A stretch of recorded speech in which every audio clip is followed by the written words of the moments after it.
Nós vamos falar também hoje sobre alimentação. Será que a alimentação, entende, ela pode ser fundamental para o relacionamento sexual?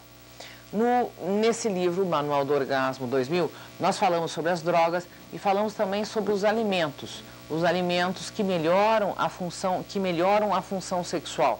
Então, existe uma série de alimentos que são extremamente importantes para te dar qualidade de vida e para manter os teus órgãos sexuais funcionantes. Quais são eles? Todos os alimentos que são ricos em vitamina A, B, B1, B6, D, são alimentos extremamente importantes para a manutenção dos órgãos responsáveis pela função sexual. Então, alimentos ricos em vitamina E são extremamente importantes para a manutenção da elasticidade das artérias. As artérias são aquelas que levam o sangue para a irrigação do nosso corpo e para a irrigação do pênis e, portanto, para melhorar a ereção do homem.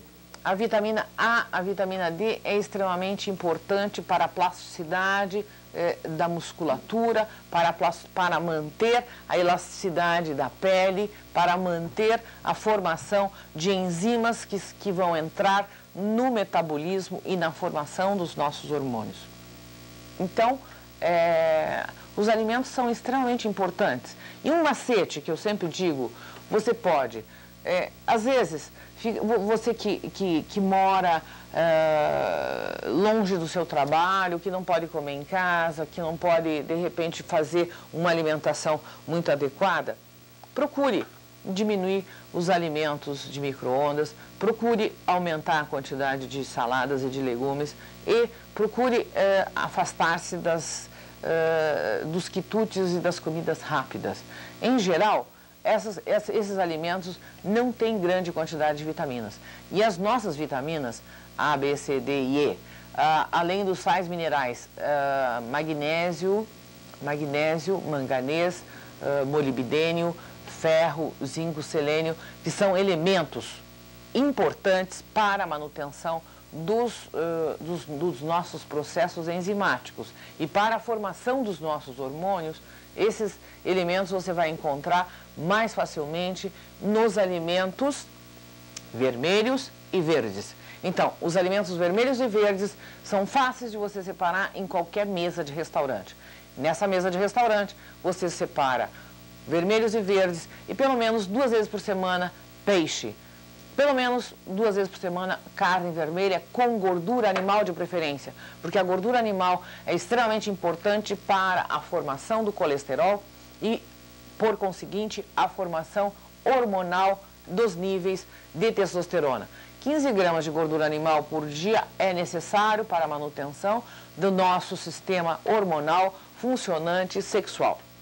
E agora, eu tive numa viagem um problema e achei muito estranho. As companhias aéreas agora, TAM, Transbrasil, elas não servem mais alimentos. E se o voo dura mais que 6 horas? O que acontece com os indivíduos que têm problemas de hipoglicemia? O que acontece com os indivíduos que têm quedas de glicose exatamente por falta de alimentação? Eu acho que o governo deve prestar um pouco de atenção nisso, porque o preço da passagem deve baixar, mas a qualidade da vida do indivíduo lá em cima não deve piorar, principalmente com os atrasos de voo. Porque se você tem um voo de 2 horas, não comer nada não é problema, mas se o teu voo de 2 horas passa a ser 6 horas, segundo Genebra, é necessário fazer alimentação e dar alimentação para os indivíduos que estão fazendo uso da aeronave em 3 a 4 horas. Atenção TAM, atenção Transbrasil. Eu creio que vocês devem revisar a sua parte alimentar e verificar se vocês não estão fora do Tratado de Genebra. A alimentação é importante não só para a vida sexual, mas para a sobrevivência do indivíduo também. Nós vamos agora aos nossos comerciais e já voltamos.